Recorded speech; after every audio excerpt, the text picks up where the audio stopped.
Hello friends, তোমাদের প্রিয় YouTube channel TPM academy অনলাইনে তোমাদের সকলকে স্বাগত। আজকের ভিডিওটি এএনএম জিএনএম পরীক্ষার্থীদের জন্য, এছাড়াও তোমরা যারা বিভিন্ন সরকারি চাকরির পরীক্ষার জন্য প্রস্তুতি নিচ্ছ তাদের জন্য হেল্পফুল হবে। আজকের এই ভিডিও আমরা আলোচনা করব বায়োলজি চ্যাপ্টার নিয়ে। বায়োলজি থেকে কিছু গুরুত্বপূর্ণ প্রশ্ন উত্তর নিয়ে আমরা আলোচনা করব এবং এর সাথে সাথে কিছু ইম্পর্টেন্ট তথ্য আমি তোমাদেরকে দিয়ে দেব, যেগুলো তোমরা অবশ্যই খাতার মধ্যে লিখে রাখবে। তো চলো দেখে নিই আমাদের আজকে প্রশ্ন কী রয়েছে। প্রথম প্রশ্নে কী রয়েছে, নিচের কোনটি লিভারের কাজ নয়? অপশানগুলোকে ভালো করে দেখো। কার্বোহাইড্রেট বিপাক, হরমোনের ভারসাম্য বজায় রাখা, রক্ত পরিস্রাবন আর ডিটক্সিফিকেশান। তো লিভারের কাজ নয়, সঠিক অ্যান্সার কোনটা হবে? হরমোনের ভারসাম্য বজায় রাখা। হরমোনের ভারসাম্য বজায় কে রাখে? এটা আমরা যদি জানি তাহলে আমরা কিন্তু বাকি অপশানগুলো পড়ে অ্যান্সার করতে পারবো।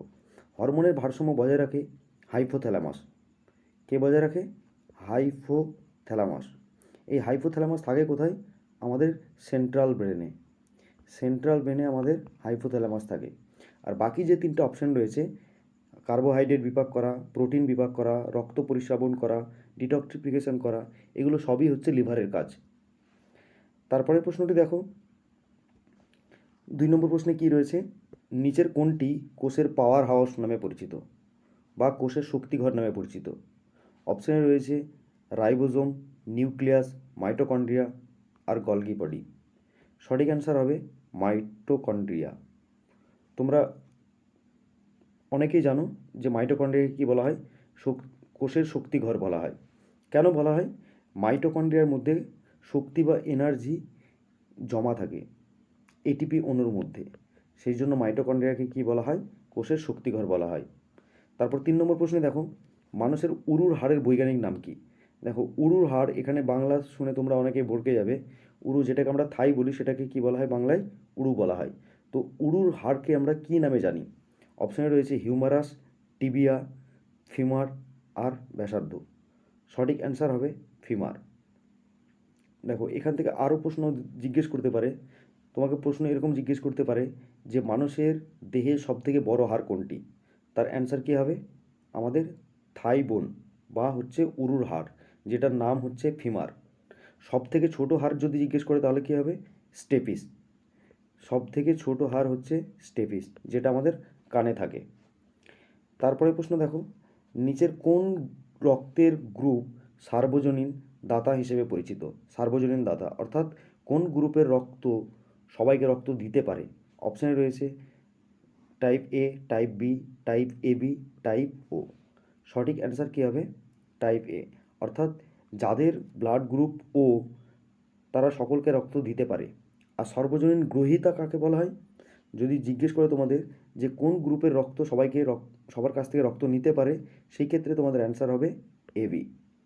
সবাইকে দিতে পারে ও, আর সবার কাছ থেকে নিতে পারে এবি। এখানে আরেকটা ইম্পর্টেন্ট তথ্য তোমাদেরকে দিয়ে রাখি, যেটা 2023 সালের এনএম জিএনএম পরীক্ষায় তোমাদের এসেছিল। সেটা হচ্ছে রক্তের গ্রুপ কে আবিষ্কার করেছিলেন? এর সঠিক অ্যান্সার কী হবে? Karl Landsteiner. Karl Landsteiner. তারপরের প্রশ্নটি দেখো, 5 নম্বর প্রশ্নে রয়েছে জীবনের ক্ষুদ্রতম একক কী? জীবনের ক্ষুদ্রতম একক অপশানে রয়েছে কোষ, অণু, অঙ্গ আর টিস্যু। সঠিক অ্যান্সার হবে কোষ। তো এখান থেকে আরেকটা প্রশ্ন তোমাকে জিজ্ঞেস করতে পারে, কোষের আবিষ্কর্তা কে? কোষের আবিষ্কর্তা হচ্ছে রবার্ট হুক। রবার্ট হুক কোষ আবিষ্কার করেছিলেন। তারপরে প্রশ্ন দেখো, 6 নম্বর প্রশ্নে কী রয়েছে, নিচের কোনটি পরজীবী উদ্ভিদের উদাহরণ? অপশানে রয়েছে গোলাপ, ক্যাকটাস, ডোডার আর ড্যান্ডেলিয়ন। পরজীবী উদ্ভিদটা কি না, যে সমস্ত জীব অন্য একটা জীবের উপর, তোমরা দেখবে অনেক সময় যে একটা বট গাছের উপর অনেক গাছ জন্মেছে, তো বট গাছ থেকে তারা কি করে? খাদ্য সংগ্রহ করে, সেইগুলোকে আমরা কি বলি? পরজীবী। তো এখানে সঠিক অ্যান্সার আমাদের কি হবে? ডোডার। ডোডার হচ্ছে একটা পরজীবী উদ্ভিদের উদাহরণ। তারপরে প্রশ্নে দেখো, 7 নম্বর প্রশ্নে কি রয়েছে, নিচের কোনটি পেশিগুলিকে হাড়ের সঙ্গে যুক্ত করে? অর্থাৎ মাসেলের সঙ্গে বোনকে যুক্ত করে নিচের কোনটি? অপশানে রয়েছে লিগামেন্ট, টেন্ডন, তরুণাস্থি আর সাইনোভিয়াল মেমব্রেন। সঠিক অ্যান্সার হবে টেন্ডন। এখানে তোমরা কিছু পয়েন্ট লিখে রাখো অবশ্যই। মাসেলের সঙ্গে বোনের যে সংযোগ সেটা করছে কে? টেন্ডন। আর বোনের সঙ্গে বোন বা হাড়ের সঙ্গে হাড়ের সংযুক্তি করায় কে? লিগামেন্ট। তাই লিগামেন্ট কী করে? না হাড়ের সঙ্গে হাড়কে বেঁধে রাখতে সাহায্য করে লিগামেন্ট, আর হাড়ের সঙ্গে মাংসপেশিকে বেঁধে রাখতে সাহায্য করে টেন্ডন। তারপরে 8 নম্বর প্রশ্নে দেখো, মানবদেহে শ্বেত রক্তকণিকার প্রধান কাজ কী? শ্বেত রক্তকণিকা বা বলা হয় ডাব্লিউবিসি বা হোয়াইট ব্লাড কর্পাসেলস, এর প্রধান কাজ কী? এখানে অপশান রয়েছে অক্সিজেন পরিবহন করা, সংক্রমণের বিরুদ্ধে লড়াই করা, রক্ত জমাট বাঁধা, পুষ্টি বহন করা। সঠিক অ্যান্সার হচ্ছে সংক্রমণের বিরুদ্ধে লড়াই করা। অর্থাৎ আমাদের শরীরে যে রোগ প্রতিরোধ ক্ষমতা সেটা প্রতিরোধটা করে কে? ডাব্লিউবিসি করে। তারপরে প্রশ্ন দেখো, শ্বাসযন্ত্রের প্রাথমিক কাজ কী? শ্বাসযন্ত্রের প্রাথমিক কাজ অপশানে রয়েছে হজম করা, সঞ্চালন করা, শ্বাস নেওয়া আর মলত্যাগ করা। সঠিক অ্যান্সার হবে সঞ্চালন করা। অর্থাৎ শ্বাসযন্ত্রের কাজ হচ্ছে অক্সিজেনকে গ্রহণ করা আর কার্বন ডাইঅক্সাইডকে বের করে দেওয়া। তারপরে 10 নম্বর প্রশ্নে দেখো, নিচের কোনটি এক প্রকারের টিস্যু নয়, পেশি টিস্যু নয়? অপশানে রয়েছে কঙ্কাল পেশি, কার্ডিয়াক পেশি, মসৃণ পেশি, অ্যাডিপোজ টিস্যু। তো এখানে আমরা সঠিক অ্যান্সার করব অ্যাডিপোজ টিস্যুকে। অ্যাডিপোজ টিস্যুটা কি? না এটা হচ্ছে এক ধরনের কানেক্টিং টিস্যু। এটা হচ্ছে কানেক্টিং টিস্যু, কিন্তু আমাকে জিজ্ঞেস করেছে কি? আমাকে জিজ্ঞেস করেছে পেশি টিস্যু নয় কোনটা। তারপরে প্রশ্ন দেখো, 11 নম্বর প্রশ্নে কি রয়েছে? ঘর্ষণ কমাতে হাড় ও টেন্ডনের মধ্যে অবস্থিত তরল ভরা থলিকে কি বলা হয়? সাইনোভিয়াল তরল, বুরসা, তরুণাস্থি, লিগামেন্ট। সঠিক অ্যান্সার কী হবে? বুরসা। এই বুরসা কি করে? বুরসা আমাদের হাড় এবং টেন্ডনকে মধ্যে এক ধরনের তরল পদার্থ, যেটা কি করে না আমাদের যখন হাত বা পা আমরা ভাঁজ করি তখন যাতে ঘর্ষণ না হয়, যাতে ঘর্ষণ কমে, সেই জন্য এটা কাজ করে। তারপরে 12 নম্বর প্রশ্নে কি রয়েছে? যে প্রক্রিয়ায় উদ্ভিদ বায়ুমণ্ডলে জলীয় বাষ্প নির্গত করে তার নাম কি? দেখো অপশানে রয়েছে সালোক সংশ্লেষ, ট্রান্সপিরেশন, শ্বসন, বাষ্পীভবন।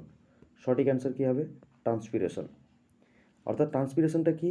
না এইটা হচ্ছে প্রক্রিয়া, যে প্রক্রিয়ার মাধ্যমে উদ্ভিদ কী করে? বায়ুমণ্ডলে জলীয় বাষ্প নির্গত করে। তারপরে প্রশ্নটি দেখো, নিচের কোনটি ডিএনএর উপাদান নয়? দেখো তার আগে তোমাকে জানতে হবে যে ডিএনএতে কতগুলো উপাদান রয়েছে। ডিএনএতে মোটামুটি আমাদের 3টে উপাদান রয়েছে। একটা হচ্ছে অ্যাডিনিন, একটা হচ্ছে গুয়ানিন আর একটা হচ্ছে সাইটোসিন। তাহলে বাকি থাকলো কে? ইউরেসিল। ইউরেসিল হচ্ছে সঠিক অ্যান্সার, কারণ ইউরেসিলটা হচ্ছে আরএনএর একটা কম্পোনেন্ট। আর ডিএনএর কম্পোনেন্ট কতগুলো? 3টে, অ্যাডেনিন, গুয়ানিন আর সাইটোসিন। তারপরে প্রশ্ন দেখো, মানবদেহের সবচেয়ে বড় অঙ্গ হলো? অপশানে রয়েছে লিভার, মস্তিষ্ক, ত্বক আর হৃৎপিণ্ড। এখানে আমাদের সঠিক অ্যান্সার কোনটি হবে? ত্বক বা স্কিন। ত্বক বা স্কিন হচ্ছে আমাদের দেহের সবচেয়ে বড় অঙ্গ। যদি কখনো তোমরা অপশানে ত্বককে না পাও, সেই ক্ষেত্রে তোমাদের অ্যান্সার কী হবে? লিভার হবে।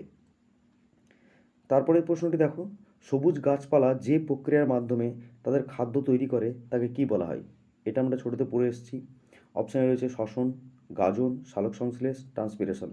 সঠিক অ্যান্সার হবে সালোক সংশ্লেষ। সালোক সংশ্লেষ পদ্ধতিতে গাছপালা কী করে? তাদের খাদ্য তৈরি করে। মানবদেহে অগ্নাশয়ের কাজ কী? অগ্নাশয়, যেটাকে আমরা ইংরেজিতে বলি প্যানক্রিয়াস, তো এর কাজ কী হয়? অপশানে রয়েছে প্রোটিনের পরিপাক, রক্তে শর্করার মাত্রা নিয়ন্ত্রণ করা, পিত্ত উৎপাদন করা, পুষ্টির সঞ্চয় করা। সঠিক অ্যান্সার হবে রক্তে শর্করার মাত্রা নিয়ন্ত্রণ করা। তারপরে 18 নম্বর প্রশ্নটি দেখো, 17 নম্বর প্রশ্নে কী রয়েছে? নিচের কোনটি রক্তের উপাদান নয়? প্লেটলেট, প্লাজমা, লোহিত রক্তকণিকা, লিম্ফোসাইট। সঠিক অ্যান্সার হবে লিম্ফোসাইট। লিম্ফোসাইটটা হচ্ছে ডাব্লিউবিসি বা হোয়াইট ব্লাড কর্পাসেলস বা শ্বেত রক্তকণিকার একটা অংশ। দেখো শ্বেত রক্তকণিকায় 5টা কম্পোনেন্ট থাকে। কি কি? নিউট্রোফিল, ইউশনোফিল, বেসোফিল, লিম্ফোসাইট আর মনোসাইট। মনে থাকবে, নিউট্রোফিল, ইউশনোফিল, বেসোফিল আর মনোসাইট এবং লিম্ফোসাইট। তারপরে প্রশ্নটি দেখো, অর্থাৎ শেষ প্রশ্ন কি রয়েছে? কোন রঞ্জক পদার্থের কারণে ত্বকের বর্ণ নির্ণয় হয়? অর্থাৎ মানুষের যে ত্বক, সেই ত্বকের বর্ণ সেটা কোন কারণে হয়? অপশানে রয়েছে হিমোগ্লোবিন, মেলানিন, ক্যারোটিন আর ক্লোরোফিল। তো এখানে সঠিক অ্যান্সার হবে মেলানিন। মেলানিন নামে এক ধরনের রঞ্জক পদার্থের কারণেই মানব শরীরের নির্ধারণ হয়। তো আজকের ভিডিওটি এই পর্যন্তই। যদি ভিডিওটি ভালো লাগে তাহলে অবশ্যই লাইক করবে এবং কমেন্ট করে জানাবে যে তোমাদের এই ধরনের ভিডিও প্রয়োজন আছে কিনা। Thank you.